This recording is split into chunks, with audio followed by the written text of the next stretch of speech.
You've got questions? I've got answers. Every day my brain breaks when I think about the fact that Christianity is built off of a contradiction. Lord. The same concept that got Satan kicked out of heaven, Adam and Eve kicked out of the garden, is the same concept that made Christ qualified to die on the cross for humanity, and the same concept humanity has to follow to be qualified to get into heaven. You would think that if a person used the same word 5 times in 15 seconds that they would know the definition of the word. The word concept means intention. Satan's intention and Adam and Eve's intention was to rebel against God. Christ's intention was to surrender to God. As you may recall, in the Garden of Gethsemane, Jesus said, Lord, if it be thy will, let this cup pass from me. But then he said, Lord, not my will, let your will be done. And humanity's intention differ from person to person. So I'm hoping that I'm helping your brain, but it's not your brain that needs attention, it's your heart.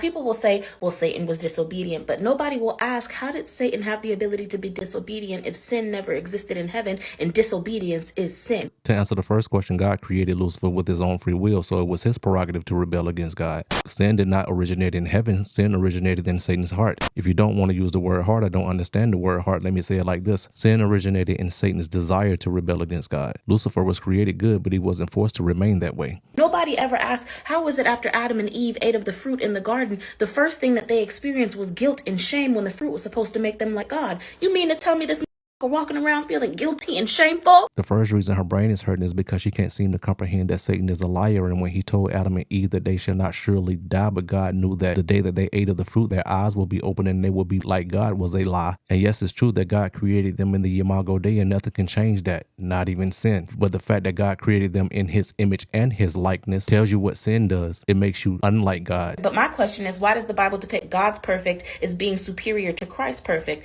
And if they are God in three person, why didn't Christ have the same knowing that God did? And one question at a time, please. Never mind. Go ahead. Better yet, why didn't the God of the Old Testament know that he was going to become the God of the New Testament and have a change of heart and realize he needs to send his son to die, like there wasn't another way through love or something like peace, I don't know, to get his people back to him, instead of just smiting people for century after century? Okay, let me slow this down. God's perfection is not superior to Christ's perfection. They both are equally perfect, but fulfill different purposes in the plan of salvation.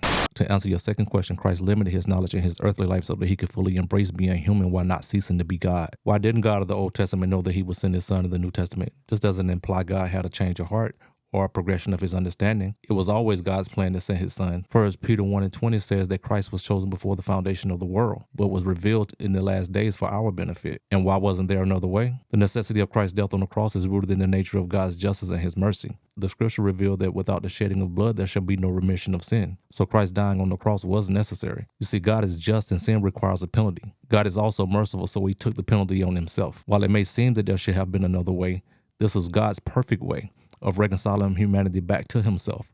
But his plan didn't end with just Christ dying on the cross. He also got up, or he was resurrected. This is also for our benefit so that sin could no longer have us in a chokehold.